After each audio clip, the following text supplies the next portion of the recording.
నేటికి 13 రోజులవుతోంది తన కూతురు రాధా గాయత్రి కేసు విషయంలో తిరగరాని చోటుకు కూడా తిరుగుతూ అటు న్యాయ వ్యవస్థ పైన పోలీసు వ్యవస్థ పైన మాకు నమ్మకం ఇంకా ఉంది. ఖచ్చితంగా ఈ కేసు విషయంలో న్యాయం జరుగుతుందని ఒక హోప్తోనే ఇప్పటికీ వాళ్ళు తిరుగుతూనే ఉన్నారు. మరొక వైపు ఈరోజు విశాఖ నగర police commissioner doctor Shankhabrata Bagchi గారిని కూడా గాయత్రి పేరెంట్స్ కలవటం జరిగింది. మొత్తం డే 1 నుంచి ఇప్పటి వరకు ఏమేం జరిగింది, ఇన్వెస్టిగేషన్ ఎంతవరకు వెళ్ళింది, ముసోరి పోలీసులు ఇన్వెస్టిగేషన్ ఏ విధంగా చేస్తున్నారు, విశాఖ పోలీసుల నుంచి వీరు ఏ రకమైన సపోర్ట్ కోరుతున్నారు అనేది కూడా రిప్రజెంటేషన్ ఇవ్వడం కూడా జరిగింది. గాయత్రి వాళ్ళ ఫాదర్ మనతో పాటు ఉన్నారు, మాట్లాడదాం. సిపి గారిని కలిసిన తర్వాత మీకు ఏమనిపించింది? నాకు సిపి గారిని కలిసిన తర్వాత పూర్తి నమ్మకం వచ్చింది కేసు మీద. ఆయన చాలా చక్కగా మాతో బిహేవ్ చేశారు. అది చక్కగా అన్ని పాయింట్ మమ్మల్ని అడగడం చేశారు. మా కేసు అంతా స్టడీ చేశారు. ఆయన డాక్టర్గా ఆశ్చర్యపోయిన విషయాలు చాలా ఉన్నాయి. ఆయనే ఆశ్చర్యపోయారు. ఇన్ని రాంగులు ఉంటుండగా ఇంత తప్పులు ఉంటున్న కేసుని వాళ్ళు ఎలాగ ఎంతవరకు వదిలేశారు అని వాళ్ళకి ఫోన్ చేయడం, కేసు గురించి వివరించడం అన్నీ జరిగాయి. కనుక మాకు ఏంటంటే 100కి 100 న్యాయం జరుగుతుంది అని మాకు చెప్పడం జరిగింది. మన ఎస్పీ ఇన్వెస్టిగేషన్ ఆఫీసర్ కూడా కొత్త వాళ్ళు వచ్చారు. ఇన్వెస్టిగేషన్ కూడా జరుగుతోంది. మీరు కూడా మొన్న అక్కడికి వెళ్ళొచ్చి నిన్న 12 రోజుల కార్యక్రమంలో కూడా పాల్గొన్నారు. ఇప్పుడు శ్రీచరణ్ ఎక్కడ అనేటప్పటికీ నిన్న వాళ్ళ మదర్తో మాట్లాడాడు తప్ప మీ ఎవరితో అంత కమ్యూనికేట్ అవ్వడానికి కూడా అతను ఇష్టపడటం లేదు. అంటే ఆ మాటల్లో ఏం కనపడుతుంది? వాడు పక్క క్రిమినల్ అని. ఇప్పుడు వాడు నా ముందుకు వస్తే ఏమో నేనేం చేస్తానో వాడికి తెలియదు కదా. క్రిమినల్, పక్కా క్రిమినల్ ఎలాగొస్తాడు ప్రపంచానికి ముందు? ఇప్పుడు 10 మంది ముందుకు వస్తే ఏం చేస్తారో వాడికి తెలిసిపోతున్నది ఇవాళ. అది అనమాట. వాడు నేను ఏం చెప్పాడన్నా, నేను ఇక్కడ డెహ్రాడూన్ పోలీసులు కలిశాను అంటే ఇటువంటి క్రిమినల్ ప్రపంచమే చూస్తున్నది. డెహ్రాడూన్ పోలీసు కలిసి కేక్ తినిపించి వాళ్ళు పంపిస్తారా? నేను 1:30కి వెళ్ళాను, పోలీసు ఇన్వెస్టిగేషన్ ఆఫీసర్ కలిశాను, వచ్చేసాను అని చెప్తున్నాడు. మేము అంతా రికార్డ్ చేసాం. ఆ పోలీస్ ఆఫీసర్ మేము ఫోన్ చేసి కనుకుంటే నా దగ్గరికి ఎవరు రాలేదని వాళ్ళు చెప్తున్నారు. మరి ఇంకేమిటి వాడు? అంటే ఎవరిని తప్పుదో పట్టిస్తున్నాడు? తల్లిదండ్రులు పట్టిస్తున్నాడు ఒక పక్క. తల్లిదండ్రులు అన్నారు మా అబ్బాయి వెళ్ళాడు, అక్కడ వాళ్ళ దగ్గర ఇది అయ్యాడు, కలిసాడు, ఇచ్చేసాడు అని. ఏది మరి? తల్లిదండ్రులకి మేము ప్రూఫ్లు పెంచాం. శ్రీచరణ్ కి వాళ్ళ పేరెంట్స్ సపోర్ట్ ఉంది అనుకుంటున్నారు. పక్కాగా 100కి 100 తల్లిదండ్రులు గైడెన్స్ ఇస్తున్నారు.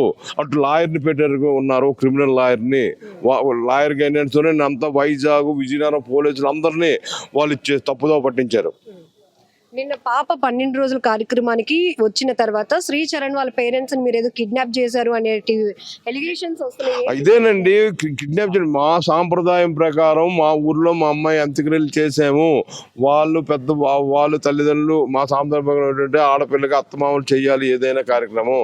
ఈ సాంప్రదాయాలకు అనుగుణంగా మేము అంటే మా ఊరు తీసుకెళ్ళాము వాళ్ళని. మా పెద్దవాళ్ళు, మా నాన్నగారు మా అమ్మగారు 90 ఏళ్ళు దాటిపోయి వాళ్ళు ఒకసారి కలవాలి అని చెప్పారు. కలవడం కాదు, అక్కడి నుంచి మేము పంపించాలి, వాళ్ళు మూవ్ చేయాలి. ఎక్కడికైనా మా ఊరు తీసుకెళ్ళి అక్కడి నుంచి వాళ్ళని మూవ్ చేయాలి.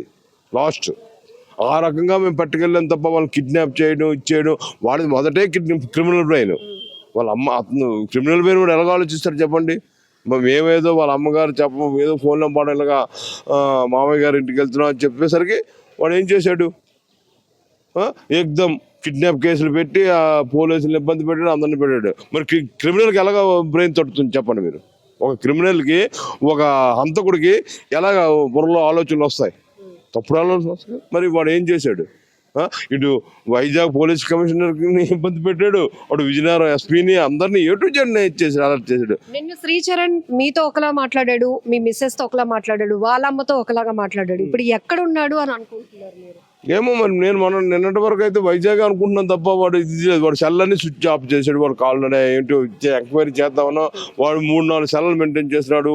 మరి ఇవాళ పొద్దున కూడా మా విజయనగరం ఎస్పీ గారు ఏం చెప్పారు నాకు, సీతామహాలక్ష్మి అని ఎన్ని సెల్లలు మెయింటైన్ చేస్తున్నాడు. ఒక సెల్ ఏమోనే శ్రీచరణ్ అని వస్తుంది. వాడు ఎన్ని రకాల సెల్లలు మెయింటైన్, ఎన్ని సిమ్ములు మారుస్తున్నాడు ఎవడో తెలుసు. అది కదా. సిపి గారిని కలిసిన తర్వాత ఈ కేసు ఎలా వెళ్ళబోతోంది అని ఒక ధైర్యం వచ్చింది మీకు?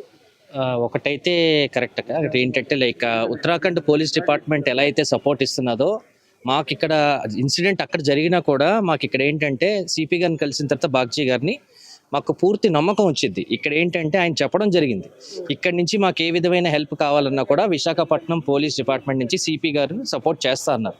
ఈవెన్ వాళ్ళ ఆఫీసర్లు కూడా అదే డైరెక్ట్ చేశారు. ఆయన కూడా తరచూ దీని మీద ఎంక్వైరీ చేసి తెలుసుకుంటారని చెప్పారు. ఇక్కడ టెక్నికల్ గా చూస్తే సిపి గారు పోలీసు డిపార్ట్మెంట్ పరంగా సపోర్ట్ తో పాటు హీజ్ ఎ డాక్టర్ ఆల్సో.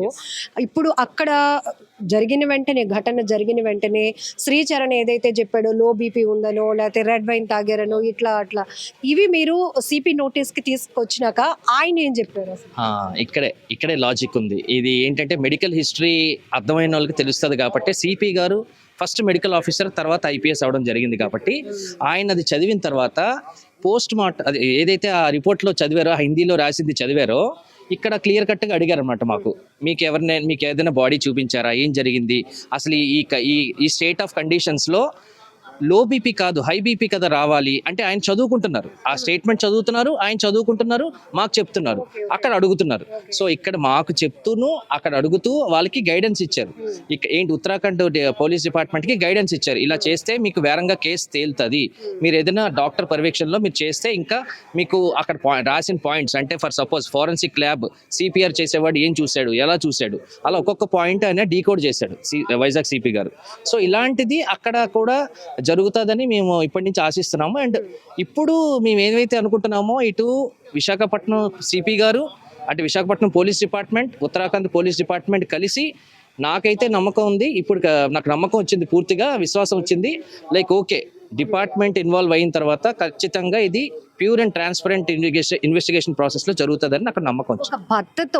భర్తని నమ్మి ఆనందంగా గడపడానికి వెళ్ళినటువంటి ఒక అమ్మాయి మృతి ఒక మిస్టరీగా ఉండిపోవడం నేటికి 13 రోజులు అవటం అందరినీ షాక్ కి గురి చేస్తుంది. ఎందుకంటే చావుకి కారణం కూడా తెలుసుకోలేనటువంటి సిచ్యువేషన్స్ లో కొన్ని ఘటనలు అంటే మ్యానిపులేట్ చేస్తున్నారు, ఆధారాలు లేకుండా చేస్తున్నారు అంటే ఇవన్నీ కూడా చాలా ఒక రకమైన ఆశ్చర్యం, భయం కూడా పేరెంట్స్ లో. అంటే ఇప్పుడు ఎస్ కరెక్టే, కాకపోతే మా యంగ్ జనరేషన్ కి ఇప్పుడు ఎలా అయిపోయిందంటే ఇది, ఇప్పుడు నేను ఇప్పుడు ఐటీ కంపెనీ జాయిన్ అయ్యాను అనుకోండి, నాకు ట్రైనింగ్ ఇస్తారు.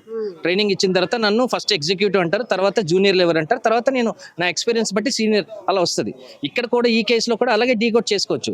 తను ఫస్ట్ ట్రైనింగ్ అయ్యి తర్వాత మర్డర్ చేసి సస్పెక్ట్ చేశారా, ఇది సస్పెక్ట్ మర్డర్ చేశారా, లేదంటే తను ఎవరైనా రాంగ్ గైడెన్స్ తీసుకుని, లేదంటే తన ఇగో చూపించి ఆ అమ్మాయి కన్నా ఈ అబ్బాయి కన్నా అమ్మాయి ఎదిగిపోతుందని ఇగో పెట్టుకుని చేశాడా, లేదంటే తల్లిదండ్రులు ముందు వాళ్ళ అమ్మగారు కొట్టారని చెప్పి, వాళ్ళ అత్తగారు మామగారు ముందు కొట్టారని చెప్పి తన అబ్బాయి దూరంగా ఉండడం వల్ల ఇది మైండ్లో నెగిటివ్గా వెళ్ళిపోయిందా, సైకాలజికల్గా మార్చుకున్నాడా తన మైండ్ ఏంటనేది, అది తను పిలిపించి ఏదైనా కస్టడీలోకి పిలిపించి ఆ గవర్నమెంట్ ప్రొసీజర్స్ ప్రకారంగా తను పిలిపించి ఇన్వెస్టిగేషన్ చేస్తే ఇటు పబ్లిక్ కానీ ఇటు నేషన్ కానీ ఇక్కడ ప్రతి తండ్రికి ఉన్న కూతురికి అంటే ఒక ఆడపిల్ల ఉన్న కూతురు ప్రతి ఇంటికి కూడా చెప్పే అవకాశం ఉంటుంది, ఒక మెసేజ్ లాగా వెళ్తుంది.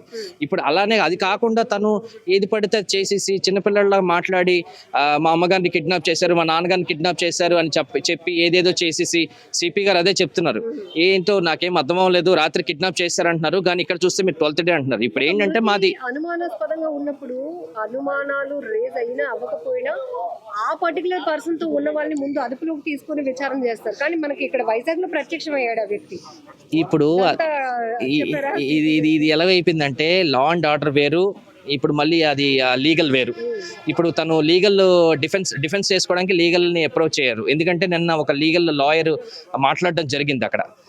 ఇది ఏంటంటే ఎవరు దేని మీద కామెంట్ చేయలేని పరిస్థితి ఒక పబ్లిక్లోకి, ఎందుకంటే ఇప్పుడు స్టిల్ ఇన్వెస్టిగేషన్ ప్రాసెస్లో ఉంది. సో కానీ మేము చెప్పేది ఏంటంటే ఆ అబ్బాయి ఇక్కడ ఏదైతే ఆంధ్రాలోకి వచ్చి స్టేట్మెంట్స్ ఇచ్చారో కేవలం ఆ 3 రోజులు కార్యక్రమం చేయడానికి వచ్చాడా, లేదా ఏదైనా ఈ 3 రోజుల కార్యక్రమాన్ని వినియోగించుకోవడానికి వచ్చాడా, లేదంటే ఎవరి గైడెన్స్ మీద ఇదంతా జరుగుతుంది ఏంటనేది తన మనస్తత్వానికే వదిలేయాలి. ఎందుకంటే ఇప్పుడు కొత్తగా పెళ్ళి అయిన తర్వాత ఇలా జరిగిన తర్వాత భార్య మీద ప్రేమ నిజంగా ఉంటే తను ఇలా చేసి ఉండకపోవచ్చు అనేది నేనే కాదు, నా యంగ్ జనరేషన్, ఇప్పుడు నాది 30s, తను 27sలో ఉన్నాడు. అలా మేము మాట్లాడేది ఇదే, అది భార్యని కాపాడుకోలేని సిచ్యువేషన్లో జరిగిన సిచ్యువేషన్, అది ఏం జరిగింది అనేది వాళ్ళిద్దరికే తెలియాలి. అందుకనే ఇప్పుడు ఏంటంటే శ్రీచరణ్ బయటకు వచ్చి నిజం చెప్తే, లేదంటే అక్కడికి వెళ్ళి కస్టడీలో ఏదైనా మాట్లాడితేనే తెలిసే నిజం, లేదంటే న్యాచురల్ గా పోస్ట్ మార్టం రిజల్ట్ కోసం అందరూ వేచి చూస్తున్నారు కాబట్టి దాని నుంచి రావాలి. సో గాయత్రి వాళ్ళ నాన్నగారు మళ్ళీ ముస్సోరి వెళ్ళారు, మళ్ళీ పోలీసులందరినీ కలిసి అసలు కేసు ఏం జరుగుతోంది, మళ్ళీ అతను సీరియస్ గా అన్ని ఎవిడెన్స్ సబ్మిట్ చేశాక ఎఫ్ఐఆర్ ఫైల్ అయింది. ఎఫ్ఐఆర్ లో ఏ సెక్షన్ మేము ఏవైతే పాయింట్స్ ఇచ్చామో మెయిన్గా తన ట్రావెల్ హిస్టరీ, అలాగే తన పేమెంట్స్, క్రెడిట్ కార్డ్స్ కానీ లేదంటే తను ఎలా యూస్ చేశాడు. ఎందుకంటే మాకు ఒకటే, హోటల్ స్టేలో ఆల్కహాల్ ప్యాకేజ్ ఇంక్లూడ్ అయ్యిందని చెప్పాడు తను మీడియాకి. మేము వెంటనే ఎంక్వైరీ చేసాం, మామూలు మా ఎంక్వైరీలో మేము చేసాం with police permission of Uttarakhand.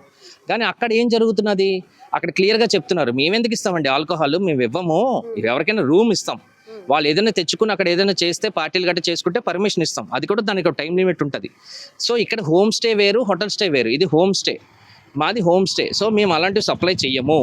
మరి ఆల్కహాల్ ఎక్కడ కొన్నాడు, తన పేమెంట్ హిస్టరీ, అలాగే ఫ్లైట్ టికెట్, వాళ్ళ అత్తగారికి మామగారికి ఫ్లైట్ టికెట్ ఎప్పుడు బుక్ చేశాడు, టైమ్ ఆఫ్ బుకింగ్, ఇలాంటి సైబర్ ఫారెన్సిక్ డిపార్ట్మెంట్ వాళ్ళకి ఖచ్చితంగా తెలుస్తుంది.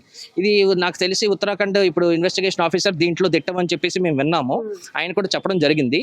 మాకైతే ఉత్తరాఖండ్ పోలీస్ డిపార్ట్మెంట్ నుంచి ఎలాగైతే సపోర్ట్ వచ్చిందో, ఈ రోజు అంటే మేము వచ్చి తర్వాత వెంటనే విత్ ఇన్ మినిట్స్ ఆఫ్ టైంలో విశాఖపట్నం సిపి బాక్షి గారు మాకు ఇచ్చిన సపోర్టు నిజంగా అప్రిషియేటెడ్. సో ఇలాంటి ఈ సపోర్ట్ ఆయన మళ్ళీ చెప్పారు, మీరు ఎవరికో చేయవసరం లేదు, నాకే చేయండి అని చెప్పి ఫోన్ నెంబర్ ఇచ్చారు వాళ్ళ తల్లిదండ్రులకి, రాధా గాయత్రి వాళ్ళ తల్లిదండ్రులకి. సో మాకు ఇక్కడైతే నమ్మకం ఉంది, ఇప్పుడు వయా మీడియా ఏం ఉండదు, ఏదైనా డైరెక్ట్. సో మాకు ఇప్పుడు ఇది చాలా క్లియర్ కట్గా and we are saluting and appreciating Visakhapatnam CP sir. So Radha Gayatri case విషయంలో ఎన్నో రకాల అనుమానాలు వ్యక్తమవుతున్నాయి. శ్రీచరణ్ చెప్తున్న ప్రతి ఒక్క విషయానికి, అనుమానాలు రేకెత్తుతున్న అంశాలకి ఎక్కడ పొంతన లేదు. కేవలం టెక్నికల్ ఎవిడెన్స్ ఆధారంగానే ఈ కేసును వేగవంతంగా దర్యాప్తు చేస్తే ఇందులో నిజాలు నిగ్గుతేలే అవకాశం ఉంటుంది. ఇప్పటికే ముస్సోరికి పాపం వాళ్ళ నాన్నగారు కూడా అనేక మార్లు తిరుగుతున్నారు. వాళ్ళ ఏజ్ కానీ వాళ్ళ ఉన్న సిచ్యువేషన్ మనం చూస్తున్నాం. రోజు వాళ్ళు మీడియాకి అడ్రస్ చేస్తూ అక్కడికి వెళ్ళాం, ఆ ఆఫీసర్ని కలిసాం, ఇవన్నీ కూడా రెగ్యులర్గా అప్డేట్ చెప్తూనే ఉన్నారు. ఫైనల్గా ఈరోజు విశాఖ పోలీసుల సహకారం కూడా మాకు కావాలి. ఎందుకంటే శ్రీచరణ్ ఈ మృతి జరిగిన తర్వాత, తన భార్య ఇట్లా జరిగిన తర్వాత 3 రోజుల కార్యక్రమానికని విశాఖ వచ్చి మీడియాకి ఏదో చెప్పి తను మంచివాడు అని ప్రూవ్ చేసుకునే ప్రయత్నం చేశాడు.